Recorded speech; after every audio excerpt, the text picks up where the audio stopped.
Welcome to the ThinkData Podcast in partnership with DataWorks. On today's show, I'm really excited to welcome Jeff Elton. He is the CEO of ConcertAI. They are a global leader within clinical AI and real-world data solutions. Jeff has a wealth of experience in the life sciences and health space, which is seen in work for the likes of 𝐸𝐻𝐵𝐵, Novartis, McKinsey, and as a lecturer at Boston University. Yeah, it's really good to have you on, Jeff. I know we talked kind of offline about the work that you've been doing in this space, but equally our experience in this space. And I was really interested because you've been at Concert, 6.5, nearly 7 years now. Yeah, exactly. Yeah, so in terms of your backstory and what led you to be the CEO, because you have obviously had that kind of quintessentially had that kind of management strategy consulting background. Yeah. You've then worked within education. You've then worked as a startup prior to this. So yeah, I was interested to dig on that. How did you come to be here? Yeah. So I've always stayed very close to biomedical or healthcare innovations. So I think the nature of what we do attracted me to the opportunity, no question. I have a history, a little bit as you went back and forth, I have a history working for large organizations like a McKinsey or Novartis, but then I also have a history of doing startup entities and some of those taking them all the way through to either, IPO, exit, et cetera. So I've got sometimes you need to make progress. It's easier in an entrepreneurial context. Sometimes it's easier if you've got the resources of a large incumbent organization. But ConcertAI itself was very unusual because I've done a lot of work in oncology. It had a relationship with the American Society of Clinical Oncology from the beginning. That was put into place at the very tail end of 2017. I also knew 𝐟𝐨𝐫𝐞𝐭 from my time at Accenture, so I had a very deep commitment and knowledge of them. The original investors also had targeted an entity that was called Vector Oncology, that was an oncology real-world data group that I'd also known for 5 to 6 years. So there were a set of foundational elements that actually they and we and I were well suited for each other, if you will. And I have to admit, the world of oncology, I just find so compelling, this notion that you've got high unmet medical need. And there's no question why you're doing what you're doing. The second part is you have data. It's one of the few clinical areas that because of the war on cancer, the work that the National Cancer Institutes and different areas, you have more data about patients in oncology than you almost do in any other disease category. Now that'll start to shift and change with AI coming into health systems and different ways of capturing that. So for me, as somebody that has always been at this intersection of new methodologies, I was actually doing work in AI and other approaches at Accenture. The ability to kind of come into an area like oncology was compelling in itself. So interesting. And to people who are listening to this who aren't that au fait with obviously real world data and clinical AI, and specifically related to content, what does that mean in practice and kind of what problem are you solving? Yeah, great question. So, and thanks, Alex. Sometimes I walk in my own field and we're a very narrow specific field. So sometimes it's good to kind of have that notion and kind of come back and kind of say, so real world data really means data that's produced in the context of delivering care. So it either could be data that's in the electronic medical record environment, could be medical claims, it could be genomic data that's captured in a next generation sequencing test, it could be a digital pathology image, it could be a radiological image. So it's all those different data types that are kind of brought together. Now in healthcare and oncology specifically, 80% of that data actually is what's called kind of unstructured or not machine readable. That actually means that even if you're in an EMR or something else, I can't ask the machine to analyze or perform a calculation or glean an insight because it's not machine readable. It's a PDF, it's some other form that actually requires different tools. So that's why humans, when they're actually in particular oncology, they have to go on, click on tabs and go through documents, reread notes, go back and look at the radiologist interpretation report. So the first thing we do is make sure that all that non-machine readable data can now be read by machines, because otherwise I can't glean patterns and I can't know who's responding or non-responding to a particular medicine or therapeutic approach unless we bring that forward, because almost all of the response is in that unstructured data. So that's always been one of the big barriers And that's probably one of the areas that we have probably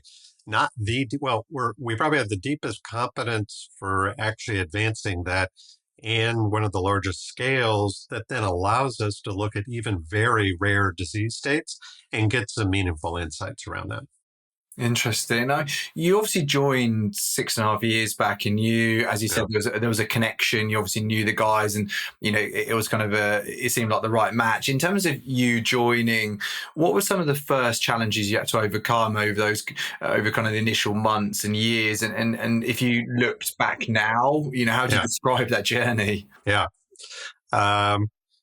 It's kind of an appropriate question as we're closing 24 and thinking about the beginning of 25 too. It's all, it's a field, and Alex, it's kind of a nuanced question too, because we're in a field that is evolving very rapidly, and things we could do today we couldn't do then. So I'll try to separate a little bit between what we learned, and if we had known it, we could have done it then, versus what we've learned and recognize what technology allows us to do today that we were never able to do before. So when we set up the company, everything in oncology and oncology research was very small scale and very bespoke. And so you had a question, you'd assemble a unique data set to that question.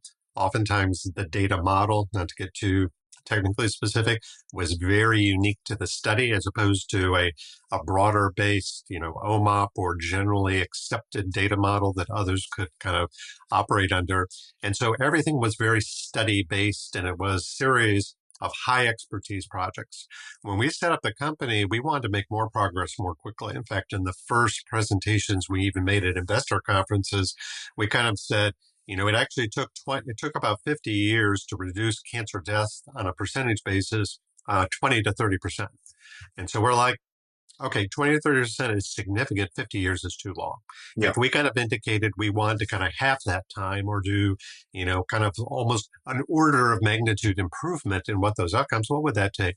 Well, what that would take is larger scale data, more immediately available, lower latency, meaning much more accurate, much more contemporaneous to the actual treatment, and providing that data to more researchers such that more insights could be gleaned with higher confidence off those larger data sets. That was really hard. So we did say that from the beginning, and that also was part of our business model, which is instead of this being more of a consulting high expertise research group, we were trying to move towards data as a service, software as a service, raise the level of play, raise the precision of what we were doing, but also go to a high reoccurring revenue basis that kind of constantly brought to the community solutions that improved all the time, because as the community used it, it would naturally improve off that same sort of concept of software as a service or things of that nature, that everybody gets the same benefits of each of the innovations and things of that nature that comes from those customers. That took us about 9 months to kind of work our way through and get the first element. So while we started into 17, early 18, it wasn't until September of 19 that we were actually able to deliver some of the first data sets that embodied those particular characteristics. And that involved human effort. We actually, at that point, we have hundreds of high expertise human beings in specialty environments using special tools to do that work. Wow. Now, fast forward to today, and the world of large language models is on everybody's vocabulary, and you call it generative AI, open AI, Anthropic, whatever you want. So when we can do work today, we can use a series of large language models tuned to oncology, and we use agents. So what we learn from the human approaches is, how do you do this work? And the power of an agent, an agentic AI, which sometimes it's called, is that if I really understand that deeply, I can create different tools in the form of an agent that can actually interplay with those large language models to actually start doing things at a much faster rate and a much larger scale. In fact, we're challenging ourselves now by going up an order of magnitude again in terms of kind of the nature of what we can kind of do. So it's been a lot. I think, we're finding we probably could have deployed natural language processing tools a lot earlier. We ended up building our own, and our own were actually much more accurate oncology concepts than things you could get that were kind of the open source general ones or from the cloud providers. So I think, looking backwards, we probably would have put more effort against that if we ever would have anticipated the nature of how AI would go forward. And we've been an AI company since our formation, but the latest generation of technologies are so much more powerful and can contextualize the data and the information they're reading such that the accuracy of how they extract concepts is beyond what we were able to do before with just pure natural language processing, where we had to direct them and actually do very careful orchestrated utilization and review processes and things of that nature. So, you look back and you do have the advantage of that. But I think we could have pushed a little bit harder at the time. And I think now we're understanding what we're doing and actually pushing a lot harder. Yeah, it's interesting the rate at which AI has kind of accelerated this, certainly healthcare and obviously the research side of things. It can do things, certainly the NLP side can do things far quicker than the human eye. And actually at the moment, because you're training those models, it means is that effectively freeing up. So if you're looking at kind of a researcher, for example, this is just giving them a better, that they can cover more ground, I'm guessing. Yeah, and I like the way you asked the question, Alex, because you kept the human in the loop. Yeah. And I think maybe if you kind of allow me to make a little side commentary on that, because everything we do, if you think about what does ConcertAI do, we advance data sets that then go into peer-reviewed journals. They need to have high veracity, confidence in the analysis and results. That's why we put them in a peer review area. These publications oftentimes advance, whether they're in hematological malignancies, solid tumors, et cetera. They receive consideration from provider communities, medical societies, and it becomes kind of ultimately evidence or things that can begin to change how patients are treated. That's what we're trying to do. We're trying to kind of advance things that have that level of confidence and utility behind them. That means whatever we're doing is augmenting the humans. We're actually trying to make the high expertise humans that know their domain that much more productive. Yep. And that means we have to give them tools that they can have confidence in that kind of does it. So everything we do always has a human in that particular loop, human in review. Human is the final point of decision making, transparency, even how models work. And again, part of the world of large language models, and it's part of the debate that regulatory bodies, US FDA in particular, is if I don't know how the model was built, can I kind of can I trust its outcomes, and also knowing models learn. So they evolve and they're dynamic in certain characteristics. So part of your assurance here is keeping that human in the loop, and how you keep that human in the loop as you're doing that process. So you touched on a really interesting point, because I think there's so much nervousness, uncertainty from the consumer side, or about AI within health. And I think from a research standpoint, certainly we look at oncology, hematology, I think you're looking at things where you're trusting the model, but equally, if you flip it on its head, you normally would be trusting the human. So when you're looking at these working in symbiotic kind of relationship, are we kind of creating the perfect scenario here, where you've got obviously someone's overlooking it all, who's the expert, but they're actually looking at data sets that's also been created by a model that's obviously trained on their data anyway? Yeah.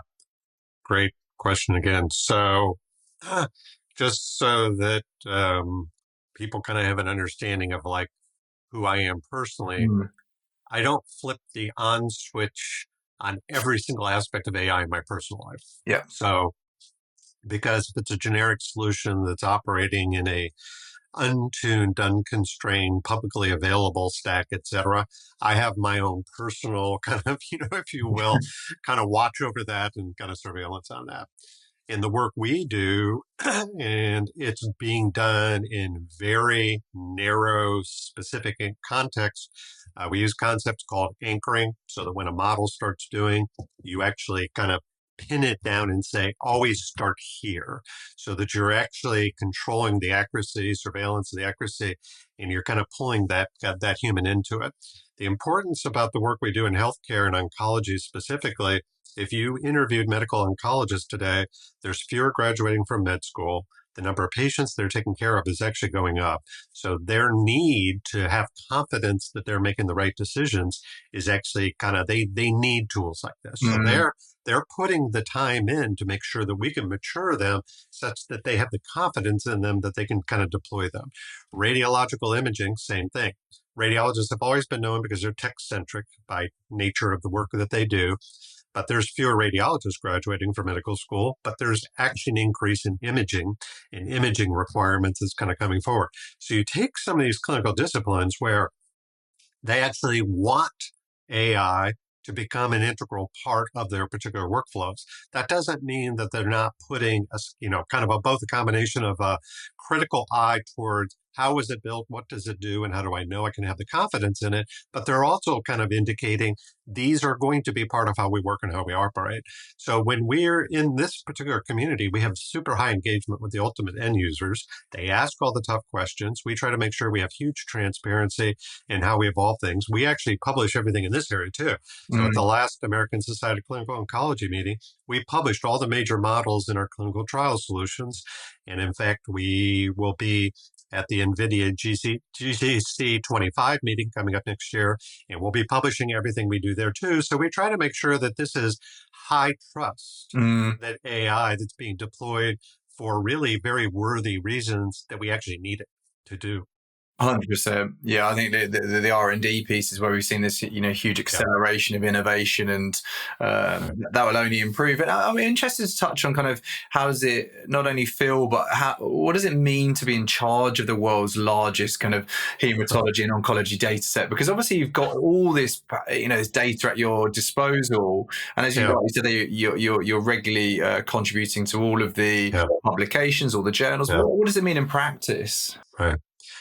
So, we do, to your last point, we have hundreds of publications that go into peer-reviewed journals or abstracts and presented at medical societies. The American Society of Hematology was just a week and a half ago, and, we had several things there that we had positioned there and advanced.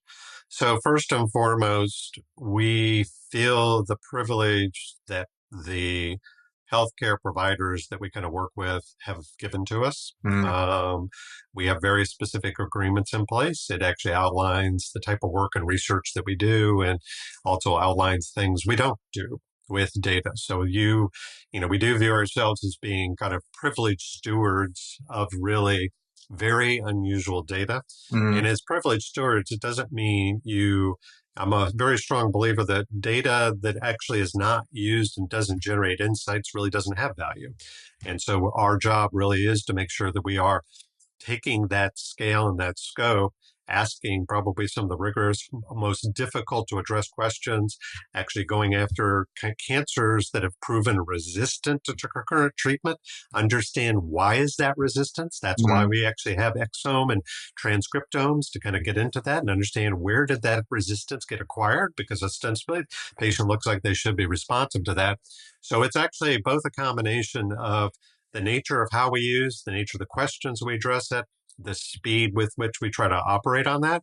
So for us, it kind of comes with, it's a responsibility, but it opens up the aperture of classes of problems we can go after that without that scale you wouldn't be able to go after, because cancer is hundreds of diseases. It drops down, the classic funnel. I ask a high-level question, and then by the time I work my way down, I'm on a very narrow question. I mean, you're probably just the nature of what you do, even being called ThinkData. Data tends to perform that way, that by the time you work your way down, you're down to a very small group. You really want that small group to still be highly representative and generalizable to the total population that then may become a beneficiaries of the insight or the medicine or the innovation or whatever it is at the end of the day. And that's how we kind of think about what we're doing. It's not large to be large. It's large to actually have higher value and to be able to go after the most catastrophic diseases with confidence. Yeah, I think it's a really nice point, because I think people are all for reducing the cancer rates and improving the cancer treatment rates. So actually, but it's also, there's a lot of trust being placed in organizations like yourself with the data and what's being held of them. And I'm keen to touch on it, because we've seen a big rise in clinical cloud. We've seen a lot of organizations, not so much just like Concert, but companies holding personal data, real world world data, healthcare data.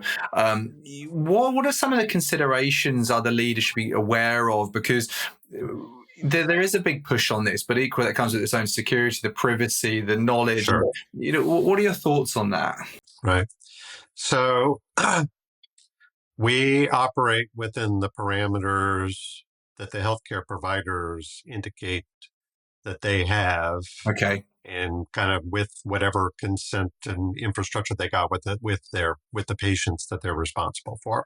So that means we may have different constraints and we may have different things that kind of are allowed. And so, our general approach is that kind of provider is there.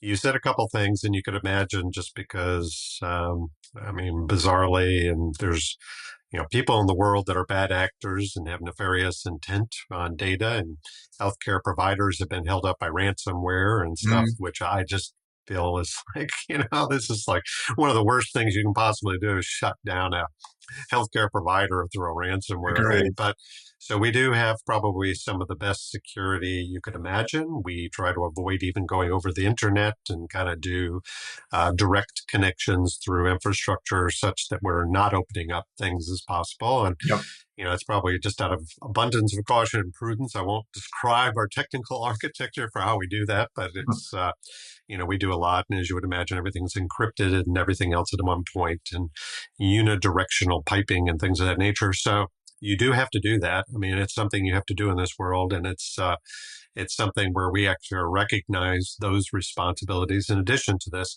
On the other hand, healthcare providers today have realized that, and you probably know this going back from this, EMRs historically were workflow and designed to do medical coding, at least in the United States. So I'll be parochially U.S. here for a moment.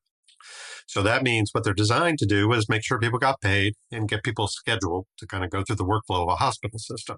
They weren't designed to support this clinical decision making. In fact, at the time they didn't. And most of the data models of most of the major EMRs are 40 years old plus, maybe 50 years old. So these are kind of, legacy architectures that add skin to the top with a little bit more contemporary flow. So that means everything we're doing is giving utility to data that wasn't originally intended in that system of record. And so that's one of the reasons why when we work with healthcare providers, the first comment we hear all the time is, the first thing they say is, I can't do that with my own data. Like, I can't get that insight out of my own infrastructure and my own data. And so we provide even their data back to them in a way that has higher utility to them in terms of what's there. In our world, if academic researchers have bona fide questions and we have a relationship, with 𝐟𝐨𝐫𝐞 on an ongoing basis, we always provide academic researchers data set that they need for their own publication activity, and we don't charge for that process. And again, when you're doing work in healthcare, you're a member of a community. You have to be economically viable, but you're also a member of a community. So you have to act as a member of that community in addition to assuring that you also have a viable, kind of long-term business model so that you can honor the commitments you're making. So. Yeah, no, I think it's really, really interesting. I think I'm keen to kind of touch on the kind of human piece here, because obviously we've got AI within healthcare is revolutionizing. Like you saying yourself, the research piece, the workflow piece, the understanding of data piece. But there are concerns that we remove the human element, within healthcare. How do you ensure that the two work together? So obviously AI, and I think you touched on it with the research piece, but if you look to kind of frontline care and some of those people are quite nervous around AI, robotics. What are your thoughts on that? How do you ensure the two work together? So I'll do 10 seconds here on the research one, since you noted that. So in research, we can provide a healthcare provider or research personnel tools that actually literally read the patient's record like an expert human, taking what may be several hours of work going through kind of scores of tabs and documents and get that in front of them with very high confidence and do surveillance of who's not responding to the current standard of care so that that research team can provide surveillance. We're not making the decision. We're not saying this patient should be put on a clinical trial, but we're making sure that all the available options, standard of care or otherwise, are placed in front of that particular research personnel.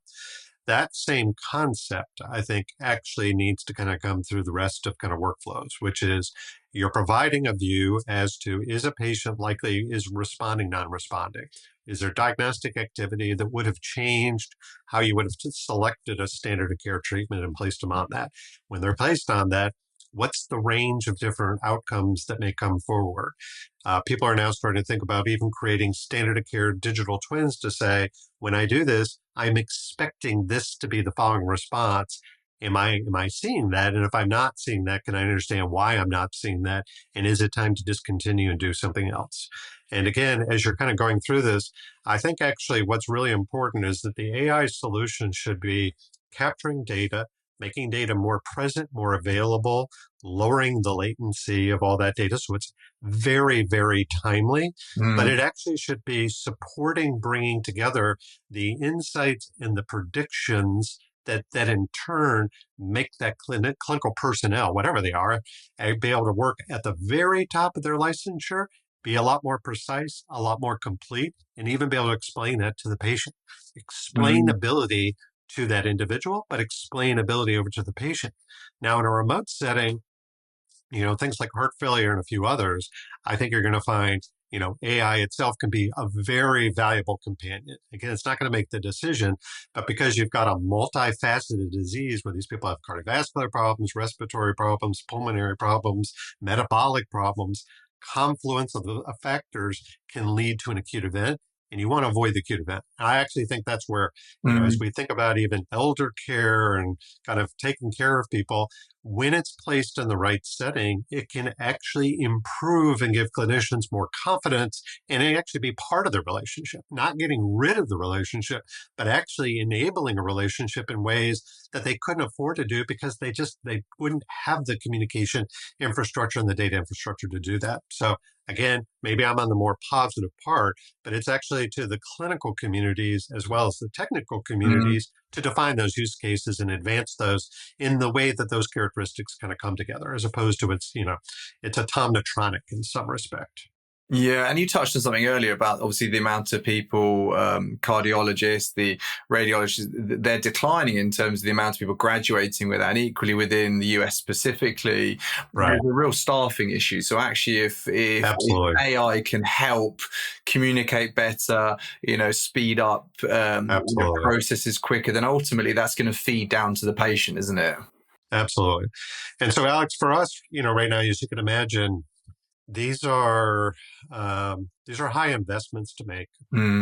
You have a lot of work that you need to do to pilot things. And this is where I think our global data and AI communities are kind of coming together and understanding, like, how do we work in the right way? And again, this is new for everybody, right? So everybody needs to have open discourse as well as sort of set standards. And again, it's very difficult for regulators to come into a field where the half-life of actually large language models may be 6 to 9 months. I mean, I was actually at a meeting just a week ago, 14 new large language models from a variety of different companies all got released in the last 60 days. So you're sitting there and you're in this kind of area. So if that's the case, you don't want to, it's hard to regulate something that hasn't gotten to the point where it's even apparent what's regulatable and kind of going. So that actually means that we as a community need to do our own standards of conduct and actually have some measure of self-regulation or self-oversight as this gets forward. That doesn't mean external bodies won't provide that oversight, but I think it's going to be more codes of conduct and responsibility and saying, was this within the responsibilities that we've actually kind of agreed to do? There's so much benefit for patients and so much benefit for new insights and so much benefit for moving new biomedical innovations forward. You don't want to slow that down. No. We do collectively need to, exercise that responsible approach to kind of doing that. Yeah. You're right. There's a lot of responsible AI. Obviously, the White House mandate in terms of AI generally, and I'm all for the acceleration of innovation, but not at the detriment of kind of responsible AI. Exactly. Final question for you before you go. Sure. I've really enjoyed this. Is what can we expect, obviously, within the public domain, to see from Concert over the coming months or kind of years ahead of us? Where do you see the next 12 months panning out for you guys? Yeah. So, and Alex, thank you. You're really appreciate your questions, which obviously kind of reflects your own thoughtfulness about the field.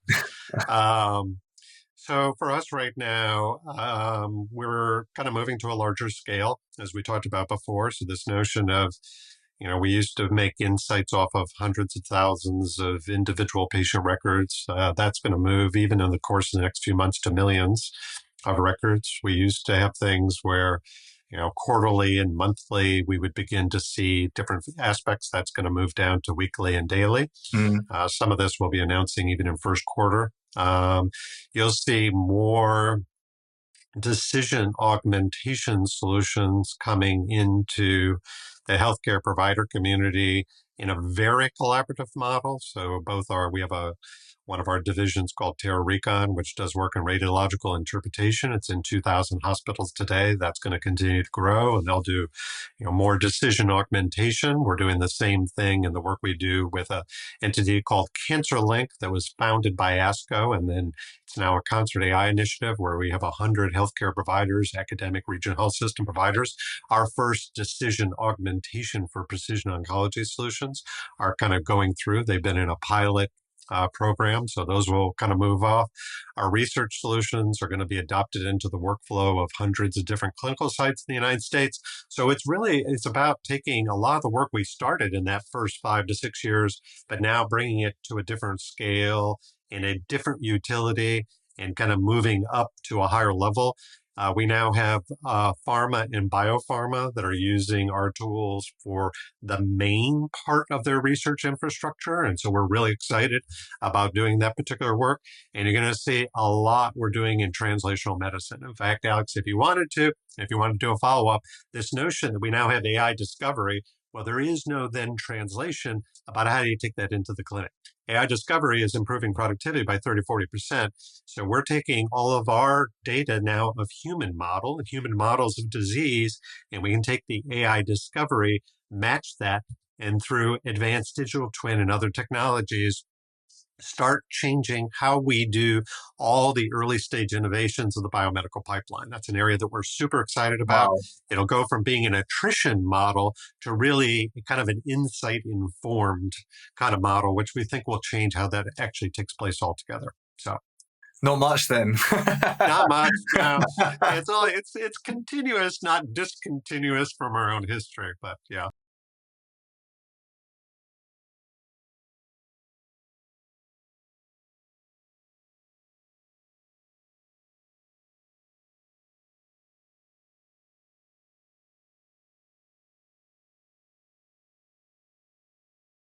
Actually, we can, if you want to, we have a place where we can actually post a link to your podcast too, and make sure that's there. And we would love to do that with you. So I really appreciate your time too. Well, thanks, Jeff, and have a great morning. All the best to you too. Thank you. Take care.